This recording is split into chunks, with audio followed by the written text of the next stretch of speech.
This program is made possible in part by Nebraskans for Public Television.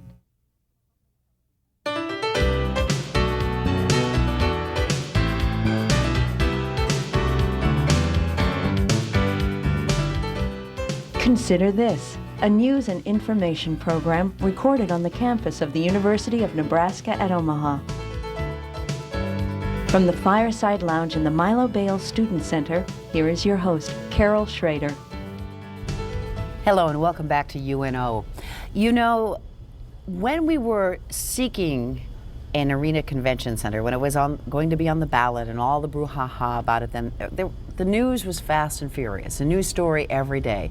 Then we kind of stepped back, they kind of got it going, and now things seem to be picking up the pace because we're getting closer to the time when it will become a reality. My guest this week is Roger Dixon.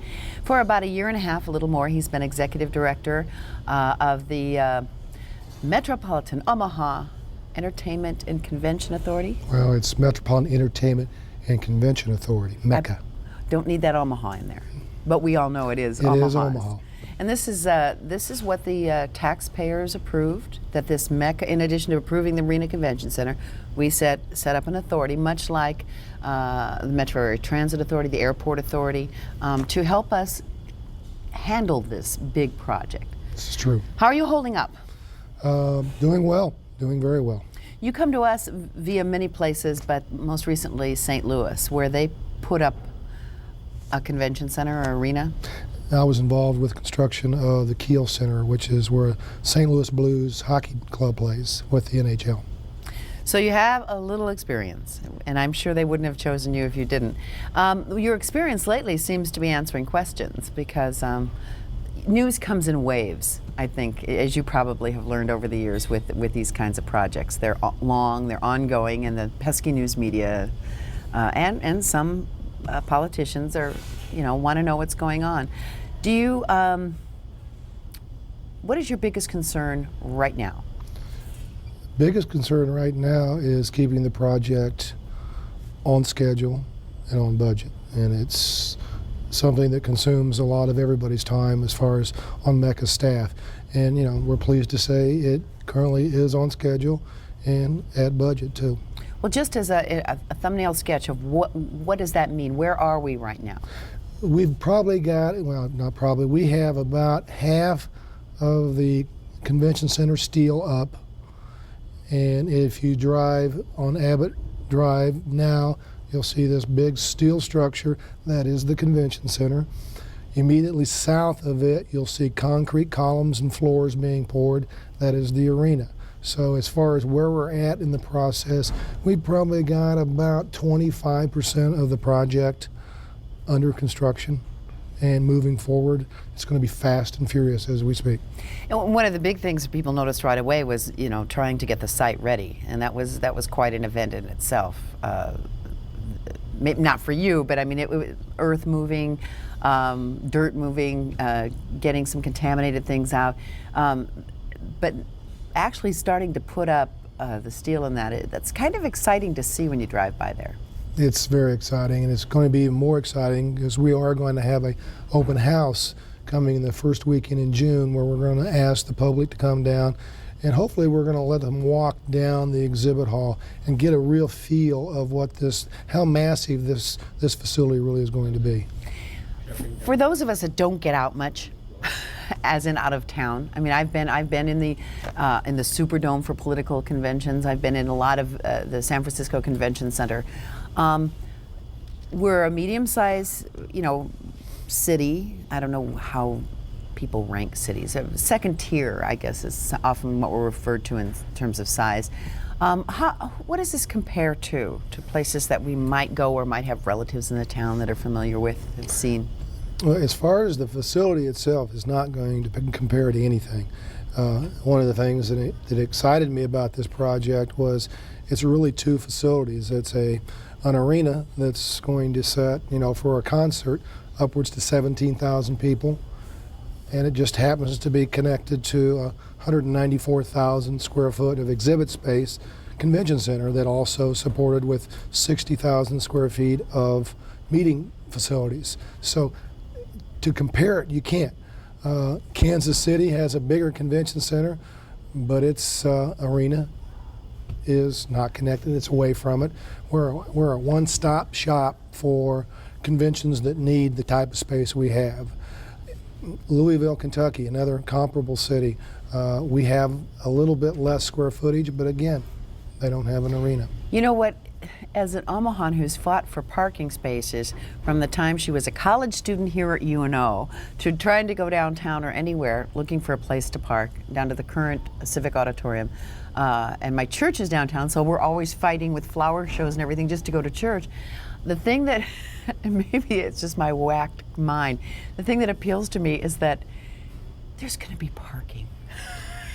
I know that's not a big deal to you. Oh, yeah, very much is a big deal because, again, that's part of our enticement because I hear, you know, this is the second or third construction project I've been involved with in my career. In St. Louis is I'm not going downtown because there's no parking, you know, the traffic's going to be horrendous, and, you know, and then there's the is it a safe element? Omaha, I hear some of the same things. We're not going downtown. There's no parking. It's going to be hard to get in and out. Well, let's talk about parking. We have 4,500 spaces that we control. And if you take a line and draw it around, you can almost add that number again. So there's going to be well over 9,000 parking spaces that you can have access to. So whether you're going to the flower show at the convention center or you're going to a UNO hockey game, there's going to be plenty of parking for everybody. And they're reconfiguring the entrance and exits to 480 as well, so it's going to be a quick on and off.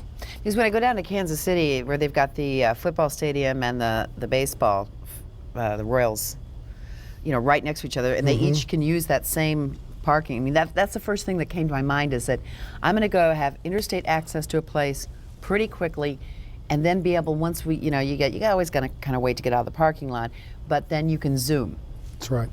And we're not used to that in Omaha. We're crowded down here. You've got three areas that you can leave from. You can leave to the east, four in reality. You can leave to the west, 480. You can continue north on 10th to Abbott on up and get to 680 that way. Or you can go back downtown and take your routes that would lead you back to 480 going east again. So, you know, you have 3 or 4 different ways that you can get out of the downtown area from. You mentioned hockey. Obviously, keeping a convention center booked is one thing. Keeping an arena booked is not totally something else. Sometimes they're intertwined, but most often they're fairly separate. We read that you're negotiating with Creighton. I mean, what does the arena have so far? What does the arena have? In terms of as far as a solid, commitments. Okay, first of all, for the arena, we're way early for absolute commitments. So I'm going to put that up front. Okay, so caveat. No one starts freaking out that we don't have anything because, first of all, we've got in 06, we have the women's NCAA Women's Volleyball Championship. And that was a big coup. And that is a fantastic coup, and a lot of that is attributed to the University of Nebraska-Lincoln and Terry Pettit, the coach advocate. I mean, and their marketing people and their facilities people. I mean, it was an exciting thing to get that. But we have that. We have another event in 04. It's called the Women of Faith that's coming to the city. It's really a convention, but it's going to be in the arena, and it's a religious gathering. We anticipate 10 to 12,000 women. Well, they've will come had in. that somewhat already here over at the auditorium, That's and correct. it's busted at the seams. And so it's coming to us. We're talking with Feld Entertainment, which is the producers of the Ringling Brothers, Barnum Bailey Circus, Disney on Ice, and a number of other shows they do. They're coming back into the city, and I think they've not been in Omaha. I want to say 8 to 10 years they've not been here. We've had the Shrine Circus, but we haven't had the big Ringling Brothers That's right, extravaganza. Sesame Street, they will move over. And then, as you said, we're talking with Creighton, and we're also talking to UNO hockey program. We're going to have a lot of events. We're starting to get interest now. I'm getting calls from the promoters, Clear Channel Entertainment, which is the reality is the world's largest producer of live entertainment. I'm doing a bull riding tournament in March. We're going to do indoor monster trucks. All the big trucks. concerts that had passed or had gone to Ames or Kansas City because the capacity wasn't here. That's not the case anymore. So that looks like it's full of potential. I mean, you're comfortable with the vibes that are coming in, Very the things that you have. Very comfortable. Now we move to the convention center, and there is concern that, well, you know, it's still early, I know, on in the process, but conventions are planned well in advance, depending on the size of the organization and how they do things. Minimum of 2 years, generally more. My experience, you have more experience. We are losing our director of convention marketing with Mecca, but she's going to stay on until you get a new one. That's correct. You're going to have a nationwide search. We're going to do a local and national search.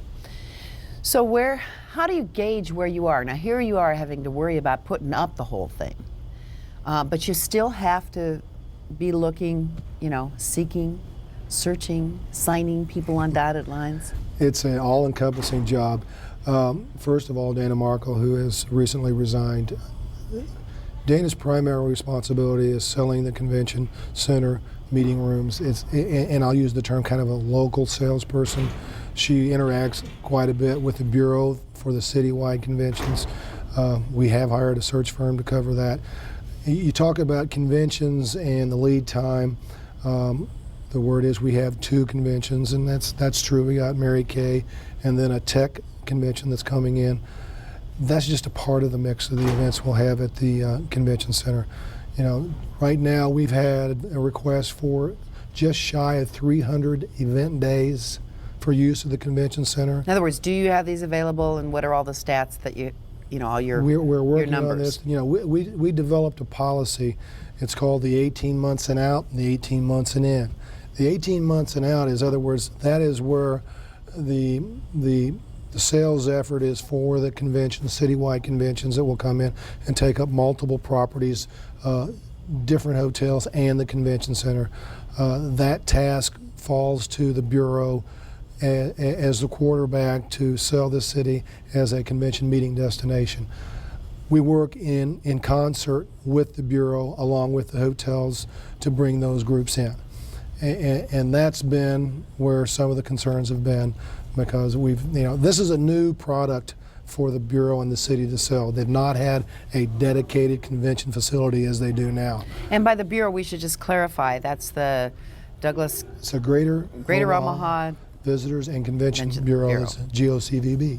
And this is the one that's been kind of in the news lately That is too, true. because Douglas County holds the purse strings. That's correct. And trying to they wanted, and I don't know how this all got started, but the city of Omaha, it was thought that the city of Omaha should run it, especially in concert with the Arena Convention, because of the massive connection with that now.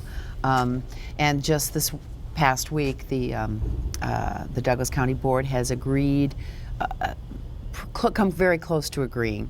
We're about a few days away on letting the city take it over for 5 years, and then there's all kinds of outs. Obviously, this is something Mecca wanted, or did they? Well, Or did they just want everything to get the whole act to get together? You know, the city is right in their desire that they have the most to lose if they say the convention center is not marketed properly. I think the correct analogy is that the city is not marketed properly, and it's just the entire community as a convention destination.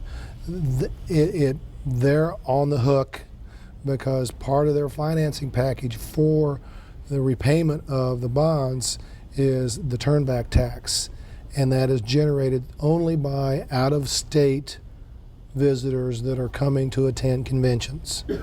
And so, those people that generate sales tax through hotels, food, shop, if we do not have the conventionaire coming in, spending their money here, then that's where the city falls short. The other thing is that if we are going to be successful, I'm confident that we're going as far as the convention center, because number of consumer shows and the things we're going to do, but it's an if-then statement. we're going to do that business. Right, but if we don't attract the conventions into this community, who really takes it in the end is the city and the hotel industry, because we're filling up with shows that are going to take some rooms, but it's not what the prime purpose of the convention center was built for. It's to bring people into the community from outside the community, primarily from outside the state. And we're going to get there, but it's just been a struggle. And the Bureau has been in a bit of disarray over this issue and not being able to hire their choice as director. So there's some uneasiness, particularly in the hotel motel industry, but I'm sure Mecca has felt some of this, that we had to have this done last year. Everybody says that patience is what we need, and Mecca has been patient. We're doing what we need to do. We support, getting the Bureau to the city. I think it's the right move. We were going to support either way. We need to get it moving forward so we can get this city and start selling it as the destination it should be. I understand that David Sokol, the chairman of the Mecca board, has instructed you to be able to release certain information to City Councilman Frank Brown, who's been a little concerned that the authority was, which is this quasi-public authority, was a little secretive. I don't know how all this came about. And I'm not trying to get anybody to blame. Can you reconstruct maybe how this Frank's? You can't speak for Frank, but how his concerns came about, or do you know? We received a letter in November requesting information, and first and foremost, Mecca has nothing to hide. They wanted salaries and consulting fees and some things like that. And the reporting process that Mecca has agreed with the city to do is laid out in the lease agreement. Now that's you report to the city? No, we do not report to the city. We are a separate and distinct entity. We do not report to the city. We are an authority established by the amendment to the home rule, which was the vote that took place in May of 2000, I believe. Right. Okay, and in the lease agreement, it sets out how the reporting process is to be handled. And Councilman Brown, his request was outside of that agreement. So it's just like an employment agreement. If you have things set out in this agreement, and it's a contract that you agree to abide by, and they ask you to do something that is outside that, you stop and you hesitate and you think about it. Why are we being requested when the vehicles is in place to get the information they need? And what are the ramifications of releasing that if you There are choose? no ramifications. No, but I mean that's what one has to consider when they're going outside of a contract and agreement. And that's why we stopped and we thought about it, because what is the reason for this request, which is outside of the agreement? In our agreement, it states very clearly that the city finance director has the authority to come in and look at our books. The city also has the right to audit our books. So technically, if Councilman Brown had asked the finance director, I mean, he could, if he had wanted to, he could have gone in and checked your stuff. Had conversations, many conversations. Stan, doors open. It's in the agreement. It's so in black was it the and route? Was it the? I guess that'd be the best way to describe it. To put it in simple terms. Yeah, it was the route that came in. I'll tell you, no one likes to tell or let out what their salaries is. But ultimately it's going to come out because we're a not-for-profit organization. We're a 501c3. Because of that, we're required to file a form called a 990 that the top 5 executives in that organization that make over a certain amount, you have to list their salaries. And we were required on a yearly basis to prepare an audit from an outside auditing firm and present it in person to the city. So everything is there until we get this kind of unique request. Well, thank you for your perspective on how this. I mean, everybody looks at issues differently from their own perspective. But thank you, because we got Councilman Brown got the headlines on it, and unless you read every story and followed every little news blurb on it, it might have been a little hard to get the rationale from Mecca's point of view. And I'm happy to share it. Okay, the name game. Name game. The name game. I'm not talking about it. Oh. Oh, well, how much aren't you talking about? Oh, I'm just kidding. well- It's I can't. We have the World Herald is not in support of the naming rights idea. Period. Well, that's pretty clear. You don't have to read between the lines to figure that one out. It's I'm not going to mince words because you read it. That's not where they want this thing to go. But it is a part of the financing. Period. And we knew going in that an X dollar amount was hoped for. Is that, and I'm not saying it's right or wrong or good or bad or whatever, but we did, the public knew going in that this was part of the... And part of our requirement also is that we are to include the name Omaha in the naming rights unless it creates a financial impact on doing so. Oh, and out. And out. And so if XYZ company comes up and says, here's the gazillion-dollar check that you need for that. Well, what we got to do is get Omaha Steaks to do it so that at least we can automatically have Omaha Perfect. in it. But the thing is, it was part of the financing plan. Yes. And you're going to perhaps get a consultant to help. I mean, what do consultants do? Do they, in general, this is a theoretical, do consultants sort of, they keep tabs on the naming market and they kind of identify Yes. firms that are a good match for Omaha? Yes. And that's what we had talked about. I will do a national search, or I'll put an RFP out for that firm. There's not many out there because the ones that were in business because of the economy, number one, and unfortunately the September 11th has impacted that. And so there's probably only 2, maybe 3 viable companies out there. And they're going to do a number of things. First, as you said, their ears to the ground. They know the companies that may be interested, that we haven't approached. And we're not, as you alluded to, we're a second-tier size city, so it's not like they're going to get their name on, some of the big sports networks and those kinds of things that pop up regularly. But what is the advantage for a firm? And I suppose it would have to be the right, like if it is an Omaha firm like Omaha Steaks, as the example I gave, then it becomes even more synonymous with something physical in Omaha. But what are the advantages? It's a branding issue. It's recognition. And if it's an Omaha-based company, it's part of their civic pride, their civic duty is why they would stand up and do it. But it seemed to me, from the little that's kind of come out, because these things you have to keep close to the vest. These are business kind of negotiations. These are fragile things. That it doesn't appear, at least from the outside where I see now, that an Omaha company would necessarily step up to the plate. Maybe would it be more apt to be a national or regional company, or is it just up for grabs? Well, fortunately, Omaha has a base of a number of national companies that are based here. That's true. All right, and we've talked to a lot of different companies. Because of Mutual of Omaha. I mean, that would be a great one too, just like Omaha Steaks.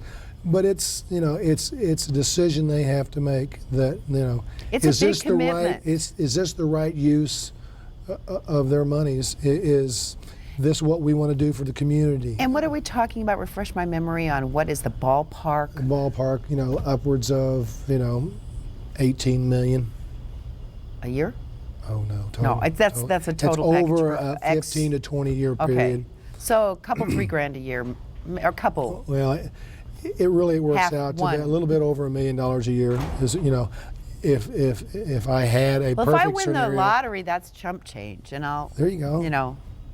But it is. We're not talking small amounts of money anymore in this economy. It's not. It's jobs. It might be. I mean, everybody looks at it, and a company would wonder. The workers at a company would wonder. Make the good deal. Make the case that you. And stockholders would want to know. Make the case that this is good. Absolutely, but also it's an element of pride too, that they can drive by. This is over a 1.1 million square foot facility. It's a big building. Now, okay, from a logistical point of view, and this is a dumb, but I'm a curious cat. Will they be able to see the name from the interstate? So I mean, we're talking about visibility on a interstate path that is well traveled. Imagine the interstates at 75 feet above ground as you drive by. The highest point of the arena roof is 135 feet. As you drive by 480 west, there is a huge drum that goes around the edifice of the arena. Imagine your company's name on that. Sounds good to me. In light, right there. Sounds good to me. What if you had to give odds of getting what we want in naming rights, getting a name at the price we want? What are they? What are percentages? I would rather put it in the same. I think we have a very, very good chance that we're going to get somebody. I knew you wouldn't pin down to numbers, but I thought I'd try. I love things in numbers. Numbers tend to come back and bite me, so I. Cover. Yes, There you go. absolutely. What if we've got a couple of minutes left?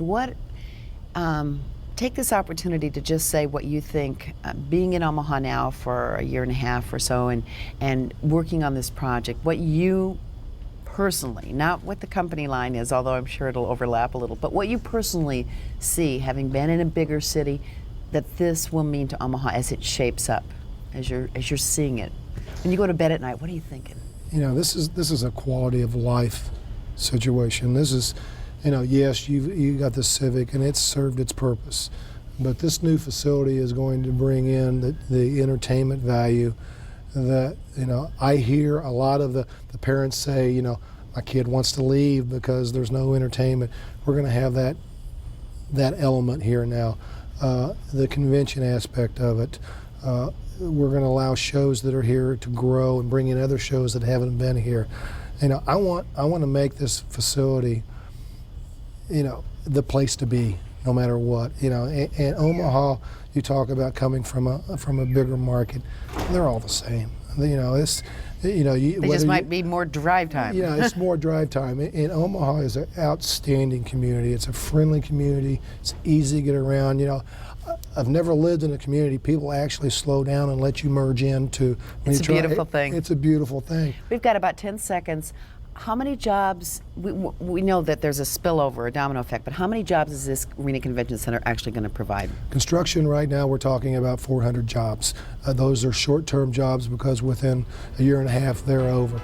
Permanent jobs, full-time, could be upwards of 60 to 70. And we'll end on that note.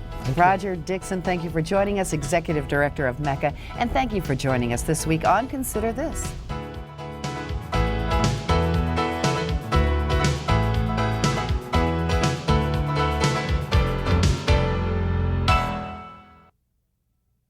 This program is made possible in part by Nebraskans for Public Television.